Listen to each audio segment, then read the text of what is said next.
हम बेटा चैप्टर ले रहे हैं employees provident fund and miscellaneous provision act 1952 है बेटा, sorry 1952, employees provident fund and miscellaneous provision act 1952। चलो ध्यान से जरा एक बात को समझो। पहले इस चैप्टर के नाम को देखो, क्या लिखा हुआ है? Provident fund. एक तो लिखा हुआ है प्रोविडेंट फंड और दूसरा क्या लिखा हुआ है? Miscellaneous provision. एक्चुअली इसका नाम ये मिसलेनियस प्रोविजन क्यों पड़ा, इसके लॉजिक को समझाता हूं, पहले इसको समझो। एक्ट का नाम क्या है बेटा? Provident fund. एक तो साफ साफ दिख रहा है कि हमें इस एक्ट में पीएफ के बारे में पढ़ना है, और दूसरा ये लिखा हुआ है मिसलेनियस प्रोविजन। मिसलेनियस प्रोविजन में बेटा दो बातें आती है, एक है आपका पेंशन फंड और एक है आपका EDLIS, full form employ deposit linked insurance scheme. याद रहेगा? तो देखो हमने क्या बोला? Provident fund and miscellaneous provision act. तो प्रोविडेंट फंड में तो पीएफ पूरा आ गया और साथ में क्या आ गया? पेंशन फंड और EDLIS। समझ में आ गया? अब एक बात, पहले इस पूरे एक्ट के स्ट्रक्चर को समझो। मैंने अपने नोट्स में इस एक्ट को दो पार्ट में डिवाइड किया है। एक है स्पेसिफिक प्रोविजन और एक है आपका कॉमन प्रोविजन। ठीक है, इधर देखो, इधर एक है बेटा स्पेसिफिक प्रोविजन, ओ भाइयों इधर स्पेसिफिक प्रोविजन और एक है कॉमन प्रोविजन। ध्यान से सुनो, स्पेसिफिक प्रोविजन का मतलब क्या है कि यहां पे जो बातें बताऊंगा ओनली पीएफ के लिए होगी, ओनली पेंशन के लिए होगी और EDLIS के लिए होगी, employ deposit linked insurance scheme. और यहां पे जो बातें बताऊंगा, यहां पे क्या सबके लिए अलग अलग प्रोविजन है और यहां पे सबके लिए क्या होगा? कॉमन। किसके लिए? पीएफ के लिए, पेंशन के लिए और EDLIS। ठीक है, तो पहले मैं आपको कॉमन बातें बता दूं और फिर आते हैं बेटा स्पेसिफिक प्रोविजन के ऊपर। पहले क्या पढ़ेंगे हम? कॉमन, और फिर क्या पढ़ेंगे? Specific provision. ठीक है, ओ बेटा तीनों देखो तब से नालायक बातें करने पे लगे हुए हैं। देखो चलो दोबारा से एक्ट का स्ट्रक्चर देखो बेटा। एक्ट का पूरा नाम क्या है? Provident fund and miscellaneous provision act 1952। Provident fund में पूरा हम पीएफ की बातें करेंगे और मिसलेनियस प्रोविजन में दो बातें, पेंशन फंड और EDLIS। फुल फॉर्म क्या है? Employ deposit linked insurance scheme. ठीक है, अब यहां पे पूरे एक्ट को मैंने दो पार्ट में डिवाइड किया है, एक तो स्पेसिफिक प्रोविजन और एक है आपका कॉमन प्रोविजन। पहले बात करते हैं बेटा कॉमन प्रोविजन की। सुनना, ये एक्ट कहां पे लगेगा? लॉ मेकर बोल रहा है ये एक्ट उन सारी एस्टेब्लिशमेंट के ऊपर लगेगा, उन सारी फैक्ट्री के ऊपर लगेगा जहां पे एम्प्लॉय पिछले 12 महीने में 20 या उससे ज्यादा थे। कितने? 20 या उससे ज्यादा। तो हम सबसे पहले कॉमन में क्या बात पढ़ रहे हैं बेटा? एप्लीकेबिलिटी। कॉमन में क्या बात पढ़ रहे हैं? एप्लीकेबिलिटी। ये एक्ट कहां तक अप्लाई होगा? तो लॉ मेकर ने बोला कि ये एक्ट अप्लाई होगा उन सारे एस्टेब्लिशमेंट के ऊपर, उन सारे ट्रेड के ऊपर, उन सारे प्रोफेशन के ऊपर, उन सारे ऑर्गेनाइजेशन के ऊपर जहां पे पिछले 12 मंथ्स में कितने एम्प्लॉय थे बेटा? 20 या उससे ज्यादा। 20 या उससे ज्यादा। अब ध्यान से, पिछले 12 महीने में अगर एक दिन के लिए भी नंबर ऑफ एम्प्लॉय 20 या उससे ज्यादा हो गया तो ये एक्ट बेटा कंटिन्यू अप्लाई हो जाएगा। एक दिन के लिए भी हो गया तो ये एक्ट क्या हो जाएगा? कंटिन्यू अप्लाई हो जाएगा। याद रहेगा क्या बोला मैंने? नंबर ऑफ एम्प्लॉय 20 या उससे ज्यादा हो गए तो ये एक्ट आपके ऊपर अप्लाई हो जाएगा। अगर एक बार ये एक्ट अप्लाई हो गया और बाद में मान लो आपके नंबर ऑफ एम्प्लॉय 20 से कम भी हो गए, कोई फर्क नहीं पड़ता, ये एक्ट कंटिन्यू अप्लाई होता ही रहेगा। इतनी बातें समझ में आ गई? तो ये कॉमन प्रोविजन सबको क्लियर हो गया? ठीक है, अब सुनो, लॉ मेकर ये बोलता है कि इस एक्ट में एम्प्लॉय का मतलब क्या है? इस एक्ट में एम्प्लॉय का मतलब क्या है? तो लॉ मेकर ने बोला इस एक्ट में एम्प्लॉय का मतलब है वो सारे एम्प्लॉय जो कॉन्ट्रैक्ट ऑफ सर्विस पे काम करते हैं। किस पे काम करते हैं? Contract of service. बताओ क्या बताया था? कॉन्ट्रैक्ट ऑफ सर्विस का मतलब होता है जहां पे एम्प्लॉयर एम्प्लॉई का रिलेशन हो और एम्प्लॉई एम्प्लॉयर के गाइडेंस पे काम कर रहा है, इसको हम क्या बोलते हैं? Contract of service. तो लॉ मेकर क्या बोल रहा है, वो सारे इंप्लॉय के ऊपर अप्लाई होगा जो कॉन्ट्रैक्ट ऑफ सर्विस होगा, प्लस ध्यान से उनकी मैक्सिमम सैलरी पर मंथ 15,000 होनी चाहिए। मैक्सिमम सैलरी पर मंथ कितनी होनी चाहिए, 15,000। अगर इससे ज्यादा हो गया तो अप्लाई नहीं होगा, समझे? हाँ, इससे ज्यादा हो गया तो अप्लाई नहीं होगा। अब ध्यान से सुनो बेटा, सैलरी का मतलब क्या है, basic wage plus DA, basic wage plus DA. बेटा डीए इंडिया में किसको मिलता है, ओनली गवर्नमेंट एम्प्लॉय को, नॉन गवर्नमेंट एम्प्लॉय को डीए नहीं मिलता है। क्यों? क्योंकि इंडिया में महंगाई की मार सिर्फ किसको नजर आती है, गवर्नमेंट एम्प्लॉय को। गवर्नमेंट एम्प्लॉय को लगता है यस इंडिया महंगा होते जा रहा है, प्राइवेट एम्प्लॉय के पास इतना पैसा है कि उनको लगता ही नहीं इंडिया महंगा हो रहा है, समझा? सिर्फ गवर्नमेंट एम्प्लॉय को ऐसा लग रहा है कि यस इंडिया अमेरिका बन रहा है। अब प्राइवेट एम्प्लॉय को आज भी लग रहा है इंडिया आज भी कहाँ है, इंडिया ही है, ठीक है? तो मैक्सिमम सैलरी कितनी होगी, 15,000। अब ध्यान से अमन पूछ रहा है, अमित सर अगर मान लो मेरी सैलरी 21,000 है तो क्या मेरा पीएफ नहीं कटेगा? लॉ ने बोला ना बेटा, तेरा पीएफ तो बिल्कुल नहीं कटेगा, लेकिन हाँ कट सकता है। पहली कंडीशन, जो एम्प्लॉयर होगा उसको प्रोविडेंट फंड कमिश्नर से पूछना पड़ेगा। किससे? प्रोविडेंट फंड कमिश्नर से पूछना पड़ेगा। एंड साथ में एम्प्लॉय से पूछना पड़ेगा क्या वो अपना पीएफ कटवाना चाहता है या नहीं। तो अगर मान लो अमन की सैलरी 21,000 है, 15,000 से ज्यादा हो गया तो ये एलिजिबल तो है नहीं, लेकिन गवर्नमेंट क्या बोल रहा है, ठीक है अमन क्या तुम अपना पीएफ कटवाना चाहते हो, सेविंग करना चाहते हो? इसने बोला हाँ सर, ठीक है। प्रोविडेंट फंड कमिश्नर से परमिशन लेके आ जाओ, तुम्हारा पीएफ कटेगा। लेकिन ध्यान से ध्यान से ध्यान से, पीएफ के लिए सैलरी का मतलब ही कितना है, 15,000।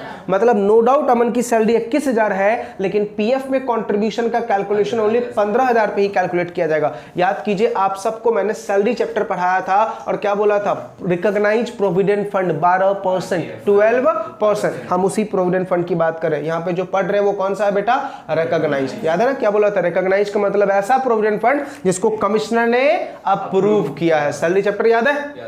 तो ध्यान से, अमन का कंट्रीब्यूशन कितने पे जाएगा बेटा, 15,000 पे, 21,000 पे कंट्रीब्यूशन नहीं जाएगा। तो अब देखो यहां तक बातें समझ में आ रही है। ये जो हमने पढ़ा ये क्या था बेटा, अभी तक कॉमन बातें हम पढ़ रहे हैं। मतलब चाहे हम पीएफ की बात करें, चाहे हम पेंशन की बात करें, चाहे हम ईडीएलआईएस की बात करें, तीनों के लिए एप्लीकेबिलिटी का प्रोविजन सेम रहेगा, 20 या उससे ज्यादा एम्प्लॉय, और तीनों के लिए सैलरी का मतलब सेम रहेगा, 15,000 बस। मैक्सिमम 15,000 से ज्यादा होगा तो आप यहां पे एम्प्लॉय के डेफिनेशन से बाहर हो जाओगे। लेकिन 15,000 से ज्यादा होने के बाद भी आप इसके अंदर रहोगे, प्रोवाइडेड दो कंडीशन, प्रोविडेंट फंड कमिश्नर से पूछ के आओगे और एम्प्लॉय की क्या होनी चाहिए बेटा, परमिशन होनी चाहिए। आ रही है बातें समझ में? अब ध्यान से, पीएफ कब तक अप्लाई होता है? पीएफ जो है मैक्स टू मैक्स 60 ईयर्स की एज तक अप्लाई होगा।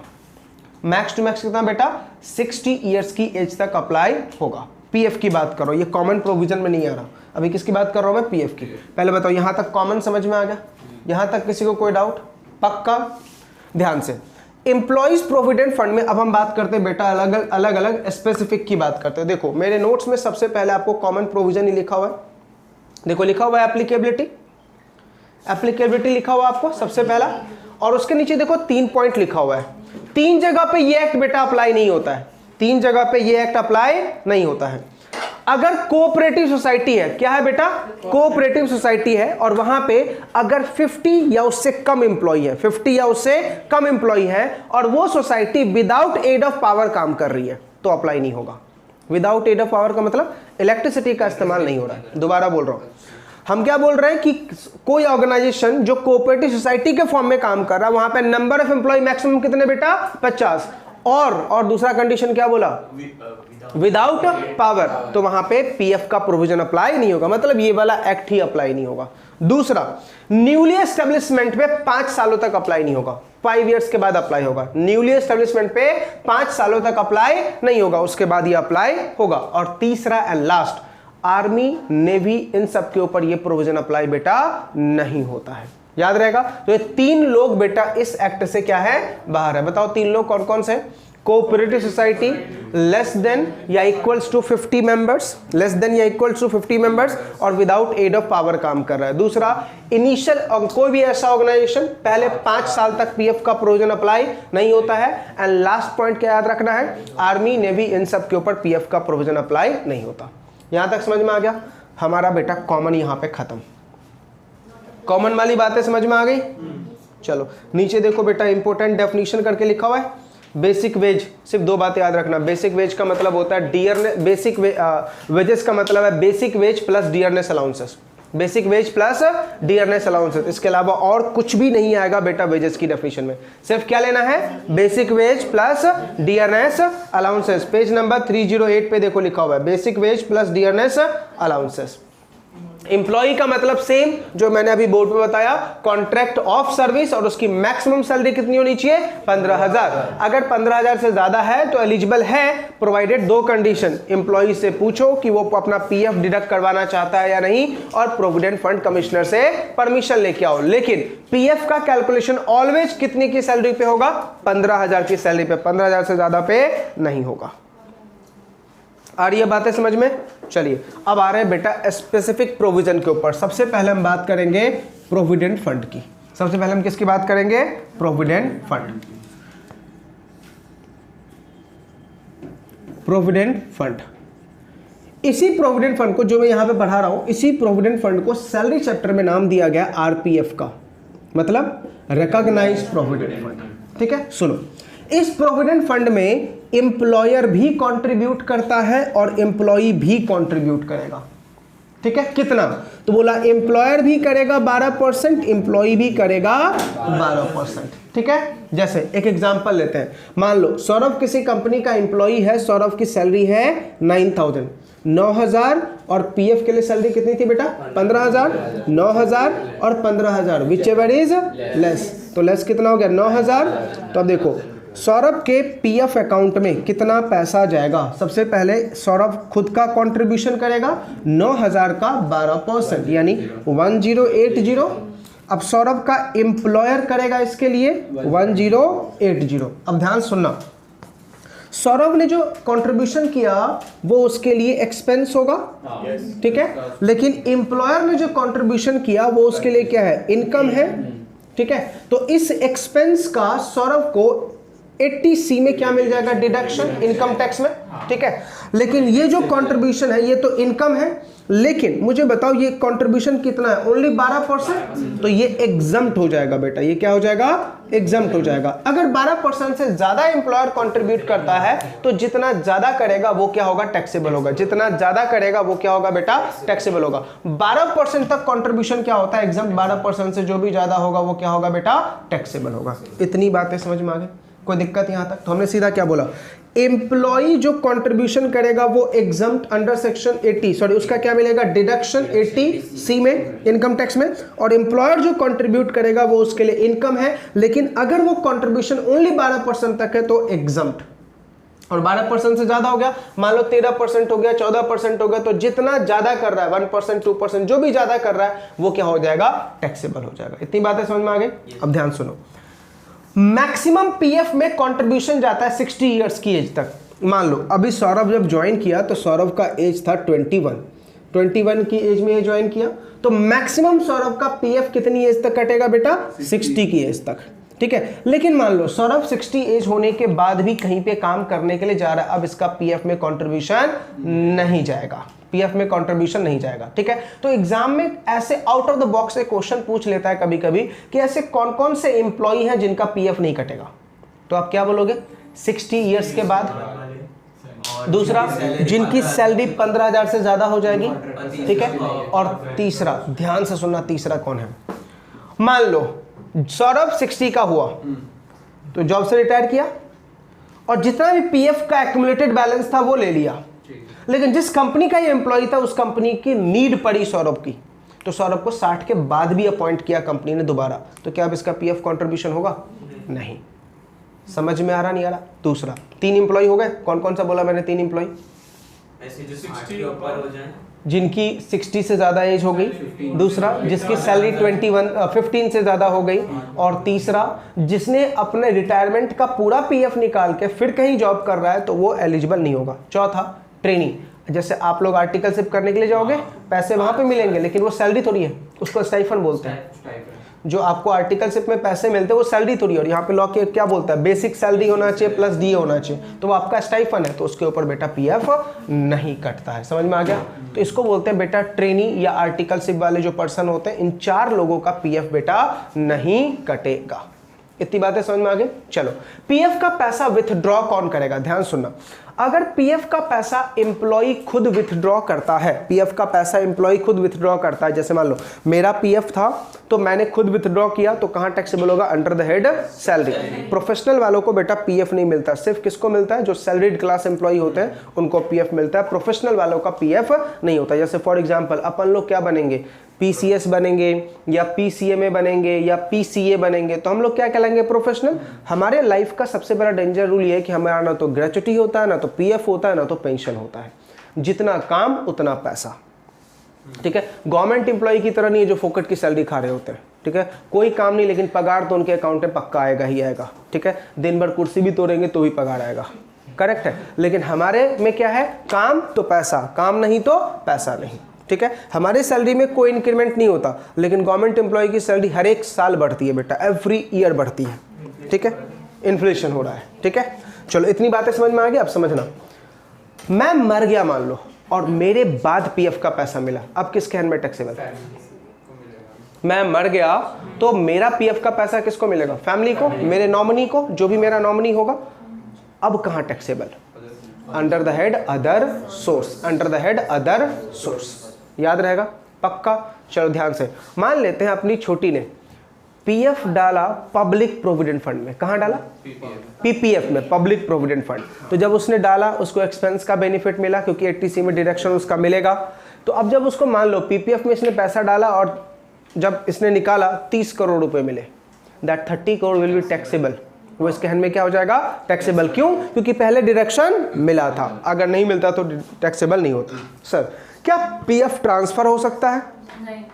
लॉ मेकर ने बोला यस, पीएफ ट्रांसफर हो सकता है। फॉर एग्जांपल, सौरभ मान लो कहीं से जॉब छोड़ रहा है और वो क्या बोल रहा है? मैं पीएफ का पैसा विथड्रॉ नहीं कर रहा, मेरा पीएफ बस दूसरे एम्प्लॉयमेंट में क्या कर दीजिए? ट्रांसफर। पॉसिबल है? यस, इट इज पॉसिबल है। आप जब चाहे एक्युमुलेशन के बाद क्या कर सकते हैं बेटा? विथड्रॉ कर सकते हैं। इतनी बातें समझ में आ गई? क्लियर है? देखो, पीएफ बहुत ही डिटेल में, लेकिन अपने सिलेबस में सिर्फ इतना ही है। समझ में आ गया पीएफ पूरा? चलो, अब बात करते हैं हम दूसरा बेटा पेंशन का। पेंशन सुनना बहुत डेंजर है। पेंशन क्या बोलता है? जिसका पीएफ कटेगा उसका पेंशन भी होगा। जिसका पीएफ कटेगा उसका पेंशन भी होगा। जिसका पीएफ नहीं उसका पेंशन नहीं हो सकता। अच्छा, जनरली ये बोला गया कि पेंशन किसको मिलता है? गवर्नमेंट एम्प्लॉय को, गवर्नमेंट एम्प्लॉय को। ये एक बहुत बड़ा मिथ है बेटा, मार्केट में रूमर फैला हुआ है, ठीक है, कि पीएफ सिर्फ किसको मिलता है? गवर्नमेंट एम्प्लॉय को। ऐसा नहीं है। पीएफ लेने का रूल है, सॉरी, पेंशन लेने का रूल है बेटा, पेंशन तब मिलेगा जब तेरा 10 साल का कॉन्ट्रीब्यूटरी सर्विस होगा। कॉन्ट्रीब्यूटरी बोल रहा हूं, कंटिन्यूअस नहीं बोल रहा। 10 साल का कॉन्ट्रीब्यूटरी, 10 साल अगर तूने किसी ऑर्गेनाइजेशन में टिक के काम किया है, then you are eligible for pension. 10 साल तक टिक के काम नहीं किया, then you are not eligible for pension. अब मुझे बताओ, 10 साल हम टिक के प्राइवेट जॉब में काम करेंगे? पॉसिबल ही नहीं है बेटा। कितना भी मेरा वो राज दुलारे के मुझे रखे, कितना भी लाड़ प्यार क्यों ना करे, मैं छोड़ के पक्का जाऊंगा। क्यों? जहां भी अपॉर्चुनिटी मुझे 1000 रुपए भी क्यों ना ज्यादा मिले, मैं छोड़ दूंगा, ठीक है। लेकिन गवर्नमेंट में वहां तो बिन बुलाए बेटा पगार बढ़ती रहती है, कोई टेंशन नहीं है। इसलिए सब किसको मिलता है पेंशन? गवर्नमेंट एम्प्लॉय को। किसको मिलता है? गवर्नमेंट एम्प्लॉय को पेंशन। और गवर्नमेंट को थोड़ी अपने पॉकेट से पैसा दे रहा है, हमारे टैक्स के पैसे से बांट रहे।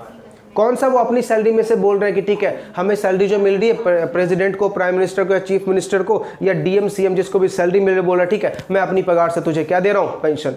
ऐसा तो है नहीं, तो इसलिए फोकट का है, फोकट का पैसा, इसलिए वो पेंशन बांट रहे। समझा? इसलिए मार्केट में एक मिथ बैठ गया है कि सर क्या मिलता है? पेंशन मिलता है। किसको? गवर्नमेंट एम्प्लॉय को। बट ऐसा नहीं है बेटा, पेंशन उसको मिलेगा जो 10 साल टिक के काम करेगा। 10 साल टिक के काम करोगे तो पेंशन।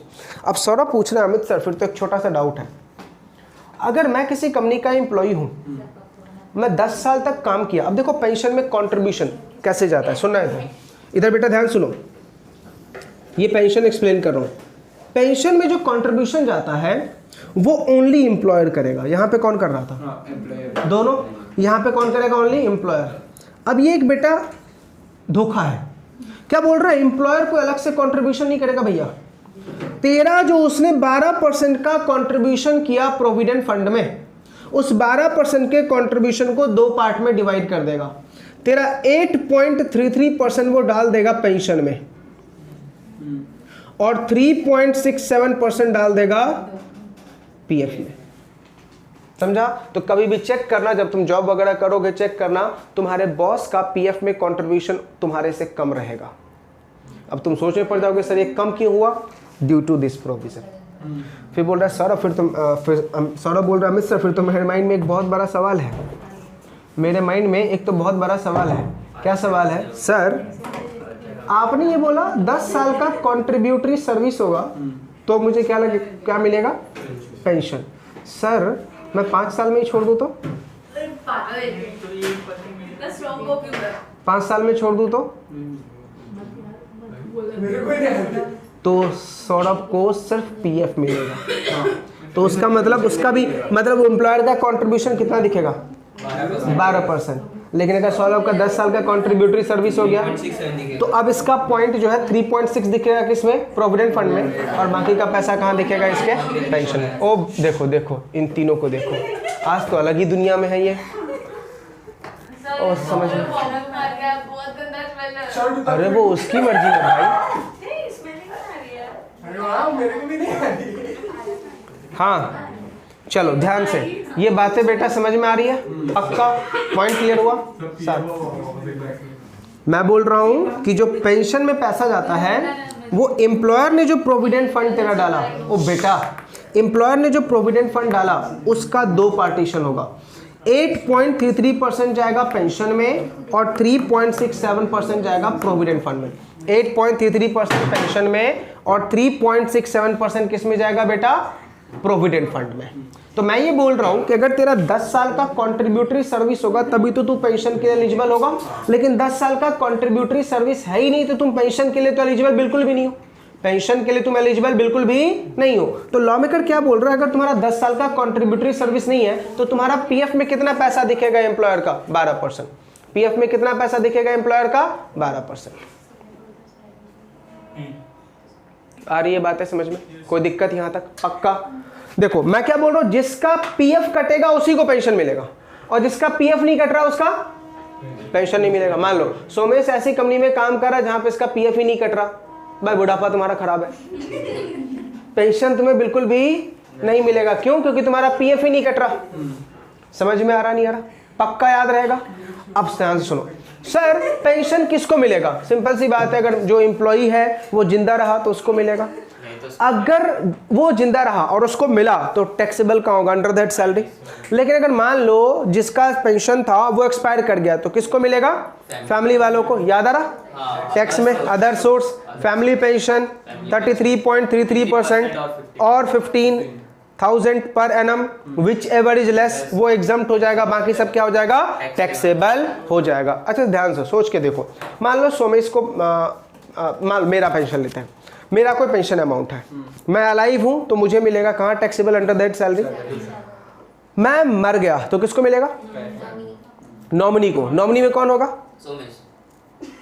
किसी को भी बना सकता हूं भाई, किसी को भी बना सकता हूं, ठीक है, जिसको भी बनाना चाहूं उसको मैं बना सकता हूं। मान लो मैंने सोमेश को बना दिया तो सोमेश के हैंड में टैक्सेबल होगा, लेकिन सोमेश मेरा नॉमिनी है ना, तो सोमेश के हैंड में सैलरी चैप्टर में टैक्सेबल नहीं होगा, अदर सोर्स में सोमेश के हैंड में पूरा टैक्सेबल नहीं होगा।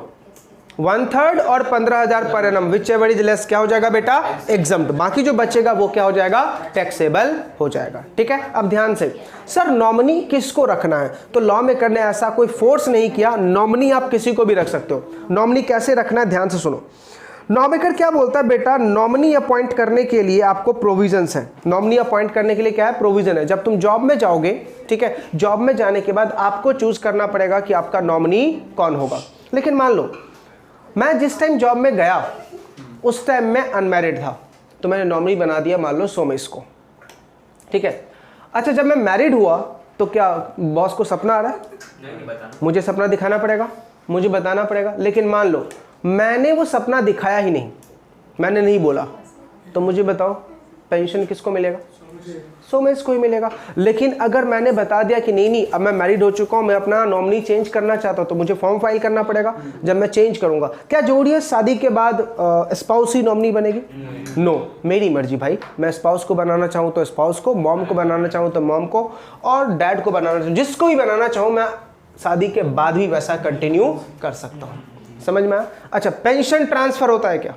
जिस तरीके से हमने बोला था कि प्रोविडेंट फंड ट्रांसफर होगा, क्या पेंशन ट्रांसफर होता है? नहीं, पेंशन ट्रांसफर नहीं होता। अच्छा, पता है आपको पेंशन के लिए आप एलिजिबल हो जाते हो 58 ईयर्स के बाद ही, लेकिन पैसा विथड्रॉ होगा 60 के बाद। You are eligible for pension after 58 years, लेकिन 10 साल के बाद आप कंट्रीब्यूट कर सकते हो। 10 साल की कंट्रीब्यूटरी सर्विस के बाद you are eligible for pension. 58 की एज के हो गए, अब आप पेंशन रिसीव करने के लायक हो चुके हैं, लेकिन रिसीव कब होगा? 60 ईयर्स के बाद। और जो भी अमाउंट रिसीव होगा वो टैक्सेबल होगा या तो अंडर द हेड सैलरी या तो under the head other source. Salary में कब होगा? जब एम्प्लॉई खुद रिसीव कर रहा है, और अगर एम्प्लॉई मर गया तो कहां टैक्सेबल होगा? Under the head other source. 60 के पहले ही मर गया था, अदर सोर्स। आ रही है बातें समझ में? फैमिली ये बात अगले साल रिसीव करेगी उसके साथ, मतलब जब वो 60 का होगा। हाँ, अब इसमें भी एक प्रोविजन है बेटा। जैसे मान लो सोमेश नहीं रहा, तो अब बेटा पेंशन किसको मिलेगा? सोमेश की स्पाउस को। किसको मिलेगा? सोमेश की। लेकिन स्पाउस के पे कंडीशन है, स्पाउस ने दोबारा कहीं शादी ना की हो। अगर स्पाउस ने मैरिज कर ली सोमेश के जाने के बाद, तो spouse is not eligible. Spouse is not eligible for pension receive करने की बात कर रहे हैं। हाँ, वो चलेगा। लेकिन मान लो अब स्पाउस ने शादी कर ली, तो अब कौन एलिजिबल होगा? स्पाउस ने शादी कर ली तो अब किसको मिलेगा? तो बोला बच्चों को मिलेगा। लेकिन बच्चे तब रिसीव कर पाएंगे, ओ बेटा शांत, बच्चे तब रिसीव कर पाएंगे जब उनकी एज 25 ईयर्स की होगी, 25 साल की होगी। समझ में आ रहा नहीं आ रहा? क्लियर है? ये प्रोविजन है बेटा किसका? पेंशन का। याद रहेगा? चलो अब ध्यान से देखो, हमने प्रोविडेंट फंड का स्पेसिफिक पढ़ा, पेंशन का पढ़ा, अब आते हैं बेटा EDLIS। EDLIS का फुल फॉर्म क्या है? Employee deposit linked insurance scheme.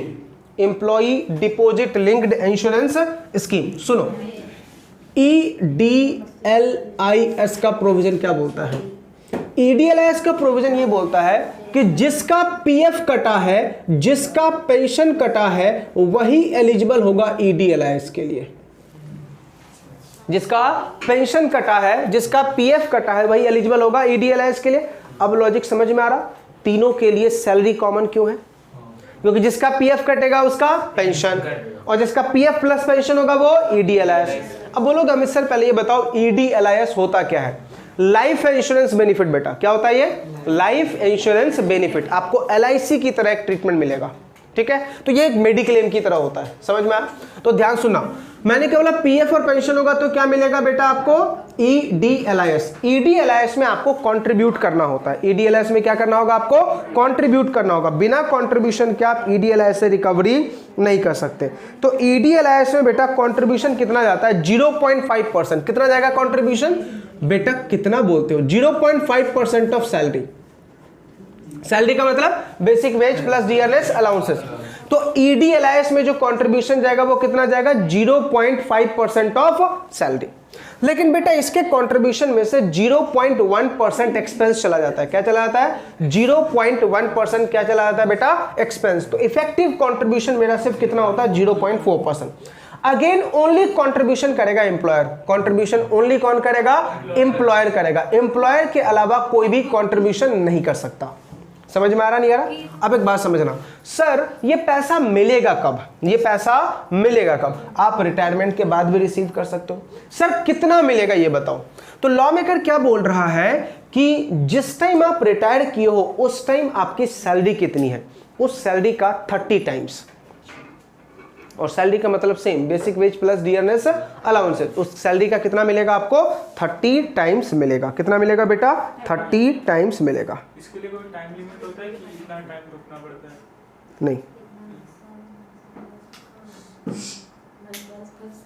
ठीक है, सुनो अब ध्यान से बेटा कैलकुलेशन देखना। मैंने क्या बोला कि जिस टाइम आप रिटायर कर रहे हो उस टाइम आपकी basic wage plus dearness allowances कितना है?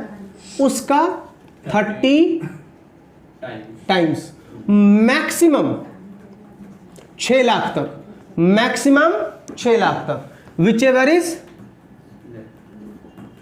लेस। ठीक है, चलो अब एक कैलकुलेशन करके देखते हैं।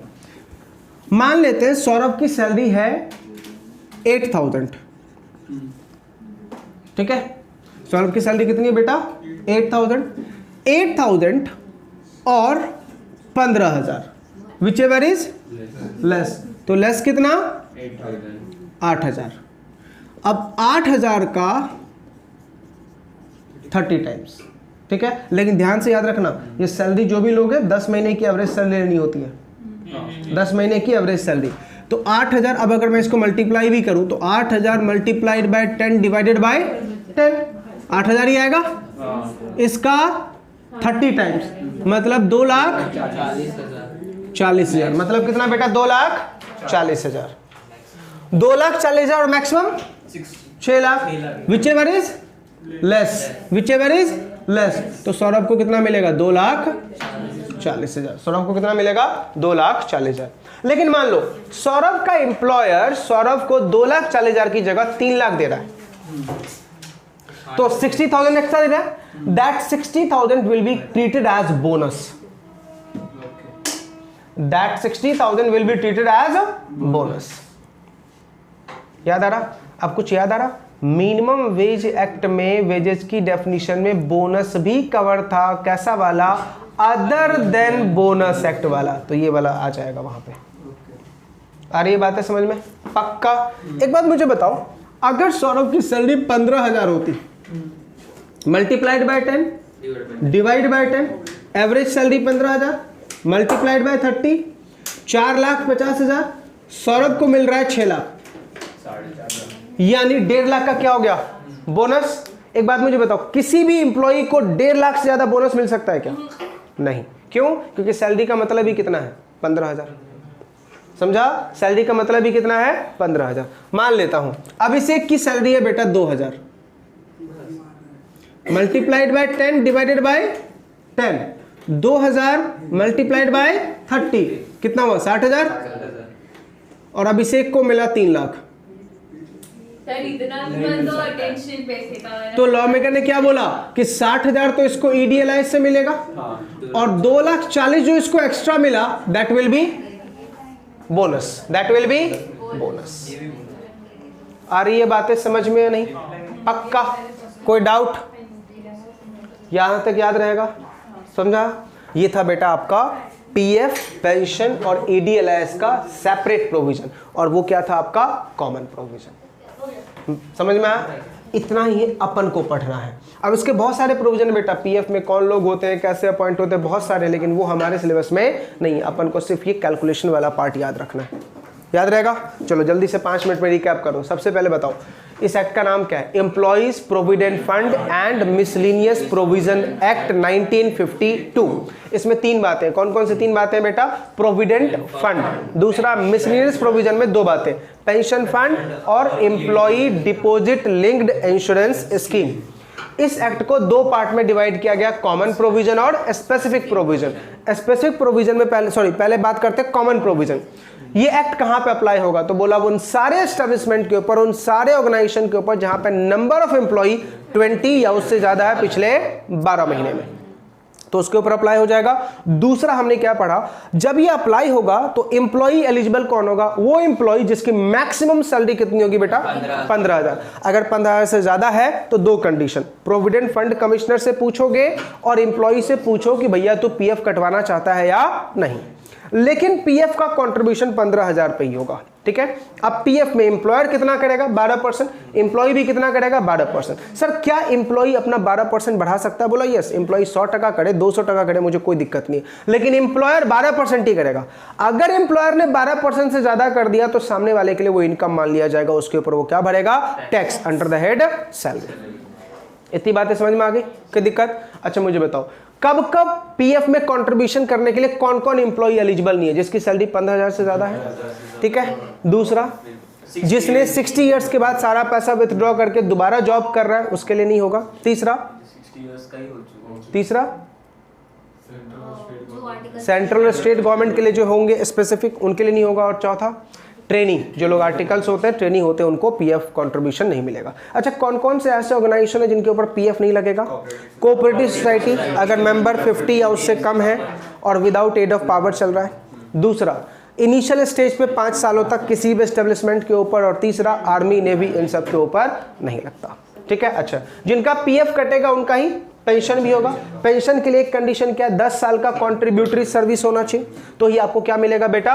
पेंशन मिलेगा। अगर 10 साल का कॉन्ट्रीब्यूटरी सर्विस नहीं है तो आपको पेंशन नहीं मिलेगा। अच्छा, पेंशन के लिए कौन कंट्रीब्यूट करेगा? Only employer. कितना कंट्रीब्यूट करेगा? 8 पीएफ का जो कंट्रीब्यूशन है 12%, उसमें से 8.33% कहां डाल देगा? वो तुम्हारे पेंशन फंड में। और 3.67% कहां डाल देगा? आपके प्रोविडेंट फंड में। इतनी बातें समझ में आ गई? यहां तक कोई दिक्कत है?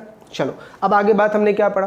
पेंशन का पैसा किसको मिलेगा? भाई एम्प्लॉय को। अगर एम्प्लॉय मर गया तो उसके नॉमिनी को। अगर जब वो जॉब पे गया था उस टाइम वो मैरिड नहीं था तो उसी को मिलेगा। लेकिन जॉब पे जाने के बाद अगर उसने शादी की और शादी की बात नहीं बताई तो नॉमिनी को ही मिलेगा। और शादी की बात बता के अगर नॉमिनी में स्पाउस को अपॉइंट कर दिया तो स्पाउस को। लेकिन कंडीशन है, स्पाउस को पीएफ का पैसा तभी मिलेगा जब उसने दूसरी शादी ना की हो। अगर दूसरी शादी कर ली तो किसको मिलेगा? बच्चों को मिलेगा। कब तक की एज तक? 25 साल की एज तक वो क्लेम कर सकते हैं। आ रही है बातें समझ में या नहीं? कोई डाउट? क्लियर? पक्का? ये था प्रोविडेंट फंड। अब आ जाओ ईडीएलएस। जिसका पीएफ कटेगा, जिसका पेंशन कटेगा, उसी का क्या होगा बेटा? ईडीएलएस।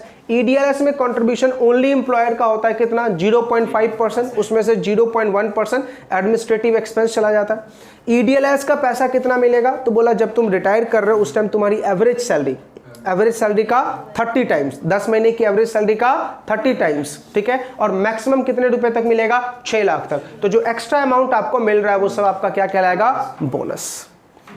समझ में आ गया? बस इतना ही बेटा अपन के सिलेबस के लिए। क्या? Provident fund.